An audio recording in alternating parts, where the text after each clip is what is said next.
Вай беле белеме, вай беле белем, Александр Ильич, вот жизнь артиста, скажем так, всегда находится в поле внимания огромного числа людей, в том числе и ваших. У вас миллионы поклонников и обсуждают, естественно, вашу жизнь.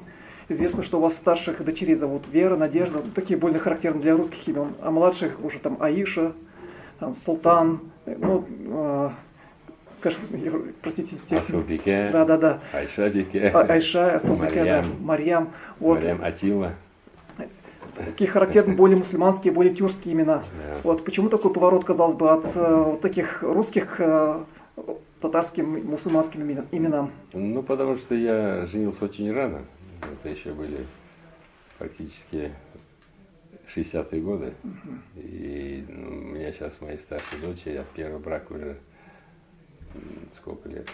За 50 лет, уже, можно сказать, пенсионерка.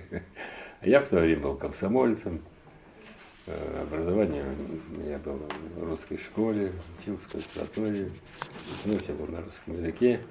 Жена у меня была русская, я с ней познакомился тоже в нотациях в институте, в финансово-экономическом институте. И когда называли дочерей, с ней посоветовались, и мне понравилось, она предложила назвать Надежда, Вера, я говорю, ну, прекрасные имена, Вера, Надежда и Любовь. Вот, то есть я в то время еще не задумывался о том, что я татарин, что имена татарские должны быть. Это пришло намного позже уже, сознание, что мы татары, что наши предки тоже были татарами, наши бабушки, дедушки. А как пришло это сознание? Можете вот это вспомнить? Оно пришло постепенно, когда начал уже размышлять вообще о смысле жизни, о своих корнях, задумался, начал анализировать многие вещи и понял, что очень много зависит от нашей истории и от языка. Я татарский язык тоже плохо вначале знал, потому что я родился во Львове. Я воспитательница в детском саду, у нас была полячка, она на польском разговаривала. Приехал в Казань, в детском садике тоже на русском был разговор, общий образователь тоже на русском. Поэтому, а татарский язык я слышал, начал понимать уже в деревне, под Казанью, на родине моей мамы. Там у нас чисто татарская деревня, по-русски никто не знал. А какой район это был? Это Кукмар. Да, и мне хочешь не хочешь, пришлось учить и запоминать татарские фразы, слова. И таким образом я за вот летние месяцы, когда я в младших классах учил в школе, я проводил в деревне, в татарской деревне. Таким образом я уже стал знать, понимать на татарском языке. А вот сейчас вы в семье чтите свои вот татарские традиции, язык, культуру, Конечно, религию? конечно. И позже я уже пришел и к религии, к исламу, и стал интересоваться историей.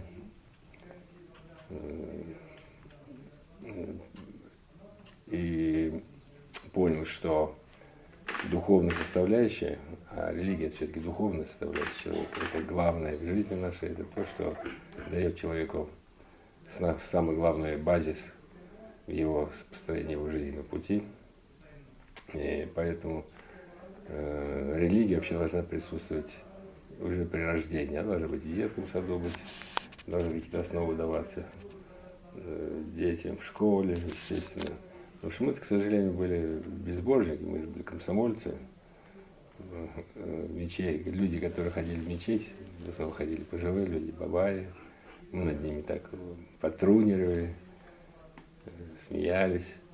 Вот. А потом с возрастом пришло понимание, что такое религия для человека, в данном случае для нас, для татар, это то, что сохраняет нашу идентичность, нашу нацию, нашу культуру. Так что это очень важная составляющая. Ну, конечно, язык татарский надо знать, потому что это в языке кроется заложена информация, через которую мы открываем себе путь, встать в прошлое и путь в будущее. А детей обучаете татарскому языку? Да, обучаются? Да, ну, вы обучаете или им какие-то... Я так сегодня Нет, мы просто разговариваем на татарском. У меня дело, что с нами живут родители моей жены. Они родом из района Татарии. Они татарский язык знают лучше, чем русский. Вот. И у нас на кухне, значит, мама моей жены, Аклима, она, у нее с утра до вечера работает канал ТНВ. Поэтому татарская речь, татарские песни, я прихожу к ним, звучат татарские песни, спектакли, выступления всевозможные, атмосфера такая, как в Татарстане. Вы сказали, что у вас, вы родились, получается, во Львове, у вас мама с Кукмара, а отец, откуда вообще ваши корни? Отец у меня с Башкирии, граница Башкирии и Татарстана, это Туймазы. Деревня называлась Бишинде, там есть это Октябрьская рядом. Я потом уже вот позже побывал в этой деревне, там, где был раньше дом моего деда. Там сейчас, конечно, это все нет, все уже новые постройки. И корни у меня есть и корни башкирские корни, потому что жена моего деда была башкирка. Вот, поэтому, а дед был в хадж совершил еще до революции, до те годы еще. Его звали Ахмед, а после, как он побывал в Мекке, в хадже, его стали называть Хаджи Ахмед. Я так понимаю, вы тоже же побывали в Мекке, да? Я тоже был в Мекке, потом поехал туда со своей супругой, женой. Это уже было, когда мне исполнилось 60 лет, я женился уже 3-й раз. И мы наше свадебное путешествие решили поехать в Мекку. Это было прям хадж или это была умра? Это была умра. А потом, после этого, я уже поехал, без жены, правда, уже в хадж. Ну, вы сказали, что ваши, получается, корни с Кукмара, с Туймазинского района Башкирии. Да. А туда часто приезжаете, вот в Башкирию и в Кукмар? Вот в Кукмаре я довольно часто раньше бывал. Но сейчас уже, к сожалению, все родственники, которые жили в Кукмаре, их уже нет. Вот. Получилось так, что многие разъехали в разные города, а те, которые остались, там их не стало просто-напросто. Дом уже этот продали, там живут другие люди. Хотя я туда приезжаю, захожу в дом, на кладбище, зиратка, когда ертем до зирата. Поэтому это всегда очень памятно. А в Башкирии, на родине отца, я раньше не был. А вот совсем недавно, я когда был в Уфе с концертами, я поехал, там был. И недавно вот решили всей семьей с детьми поехать на родину. Там у меня еще оказались, я нашел своих двоюродных, троюродных сестер. Вот, они показали мне дом, где раньше мы жили, где жил отец. И ко всему прочему оказалось, что мы уже там узнали, что моя жена тоже не относится еще родственницей, потому что ее прадед ее был из этой же деревни, из Бишинды, и он являлся братом моего деда. Как тесен мир, оказывается. Вот. Такой, как говорится, для этого надо было поехать в Москву, чтобы в Москве здесь встретиться с женой. Супруг, получается, в Москве встретились? Да. Забавно. Да. Вот смотрите, вот вы уже побывали в Мекке, да, вас уже можно назвать хаджием, да, вы Ринат Хаджи. Вы чтите религиозные традиции, вы, насколько я знаю, вы 5-кратно совершаете намаз. Вот, стараюсь по мере возможности. Вот уже аср пропустил, уже Магриб приближается. Извините. Вот смотрите, вот среди мусульман почему-то считается, что эстрада и ислам вещи трудносовместимые. Вам все-таки как удается это совмещать? Ну, Я же не говорю про крайности, что это музыка, это харам, это... Ну да, я этим интересовался, общался и с хазрятами, с Равин Гайнудином Хазрятом общался. И учитывая то, что татарская культура, она связана именно с музыкой, с театральным искусством. А мы татары, хоть и мы мусульмане татары, поэтому эти традиции у нас сильны, и мы их продолжаем развивать и участвовать в них. И Хазрат сказал, что самое главное, чтобы искусство, в данном случае музыка, песня, служили положительному, созидающему как фактору. То есть они не разрушали человека, а наоборот создавали из него личность, духовную личность. Здесь просто надо следить за тем, что ты поешь, о чем поешь. Тогда в этом харама нет. Замечательно. Смотрите, вот касательно татарской вот и башкирской эстрады, ну, может даже татарско-башкирской, потому что многие артисты, казалось бы, и там популярны. Вот, опять же, бытует мнение, что татарская эстрада сейчас в некотором кризисе, что ли. Вот, как вы все-таки считаете, так ли плохо с татарской музыкой? Ну, эстрадной, попсой. Ну, я скажу, что татарская эстрада, к счастью, все-таки не так плохо, как русская эстрада. Это радует. Хотя и не скажу, что она на высоком уровне, но все же она выше, чем русская популярное искусство эстрада. У нас все-таки какие-то корни, такие традиции сохранились. У нас в Казани образование есть, и консерватория, есть училище, есть институт, академия, художественная, школа музыкальная. Поэтому у нас эти традиции все-таки сильные, они как-то все-таки помогают нашей молодежи, помогают ориентироваться более правильно, чем, допустим, молодежь, которая смотрит первые и вторые каналы, которые, конечно, их всех дезориентирует и фактически лишает их настоящего возможности общаться с настоящим искусством. У нас даже, в принципе, несколько лет назад Рустам Нургалиевич Минниханов даже критиковал татарскую эстраду. Не так поете, не так танцуете, что у вас там за 2 притопа, 3 прихлопа. Вот. Ну, это эстрада, это она как бы больше у нее начало корни берут самодеятельность. Потому что, ну, фактически так оно и есть. В клубах и раньше это самодеятельность присутствовала. Были кружки танцевальные, вокальные. Они и сейчас есть. Вот. Другое дело, что нужно, это все очень полезно, это нужно, чтобы народу много побольше участвовало, чтобы все имели возможность принимать участие. Но при этом, конечно, нужно, чтобы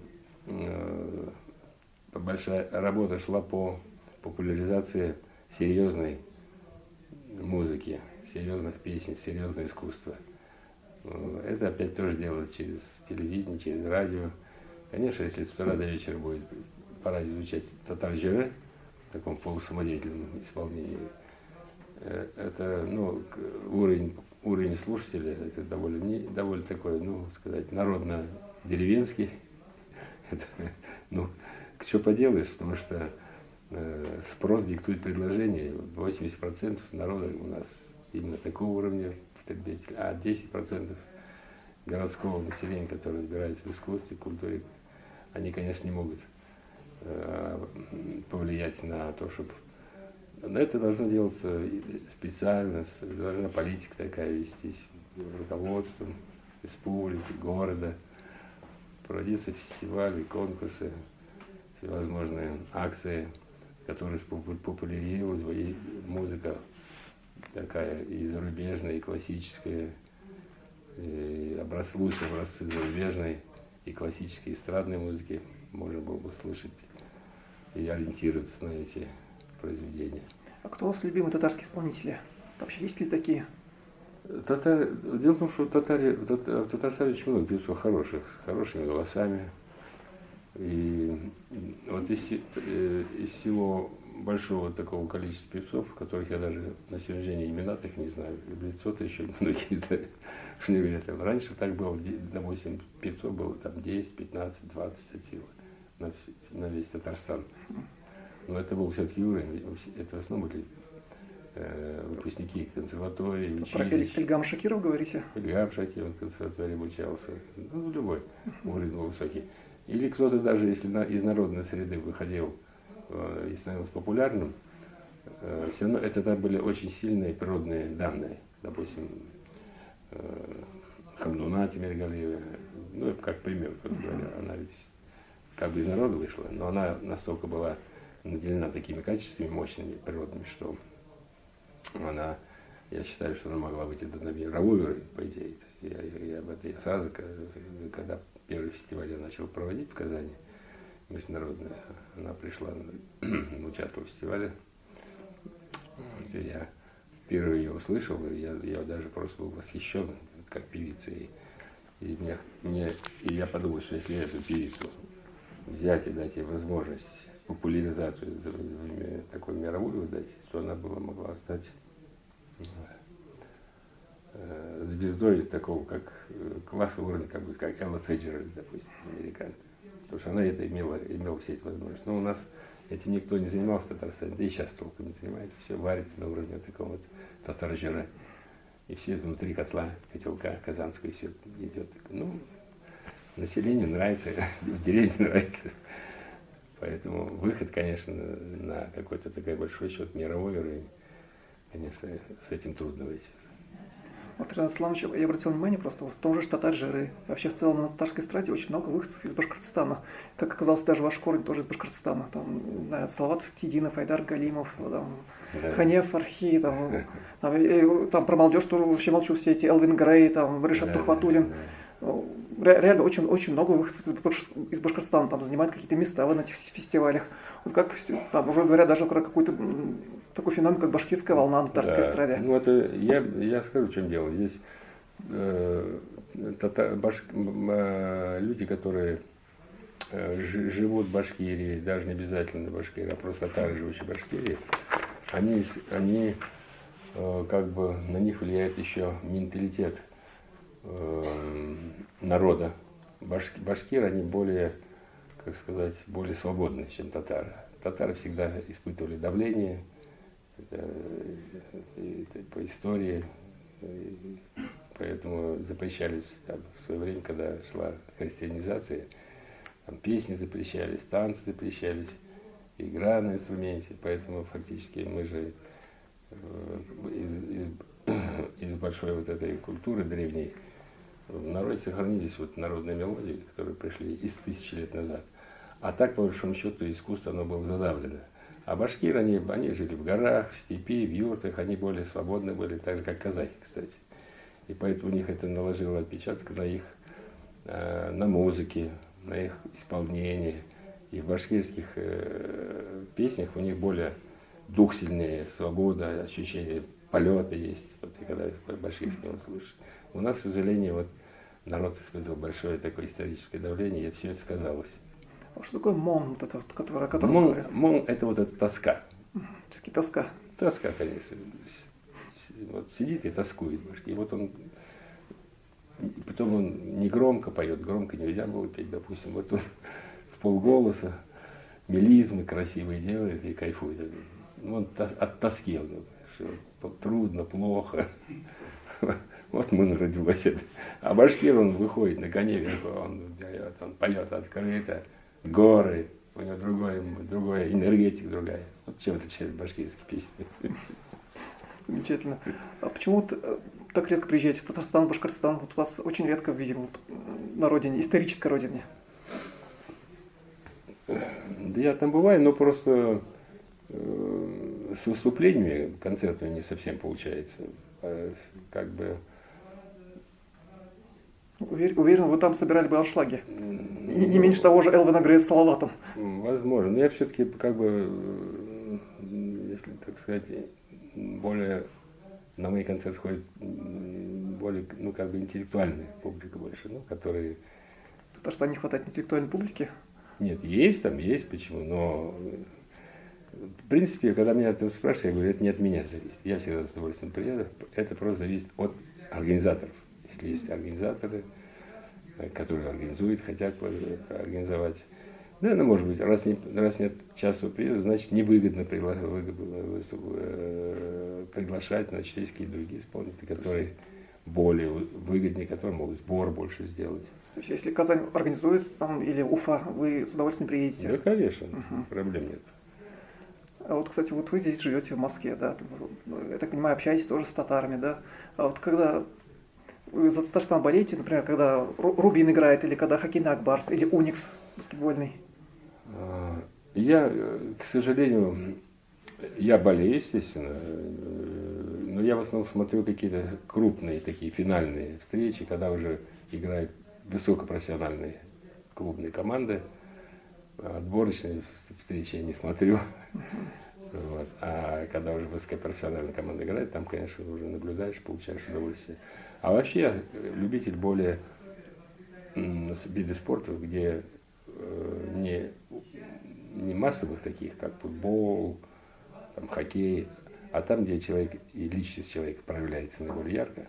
Поэтому я больше люблю, допустим, бокс, штанга, там, борьба. Кураж смотрите, кстати, борьбу?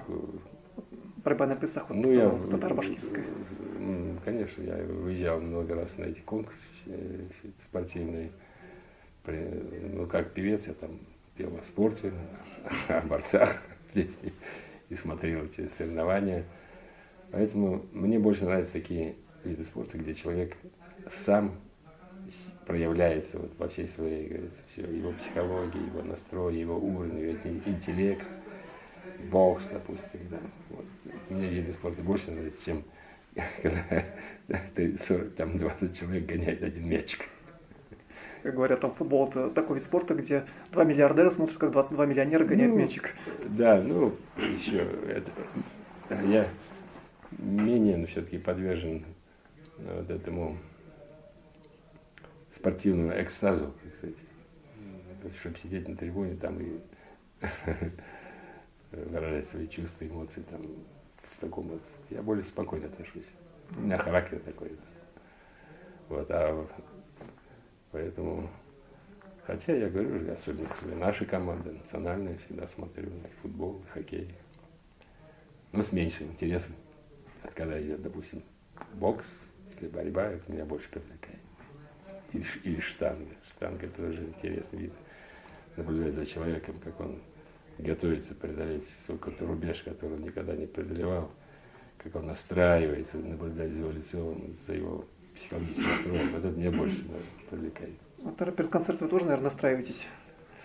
Ну, конечно, обязательно. Это тоже своего рода спорт. Ну, потому что выходишь на зрителя и несешь определенную энергетику.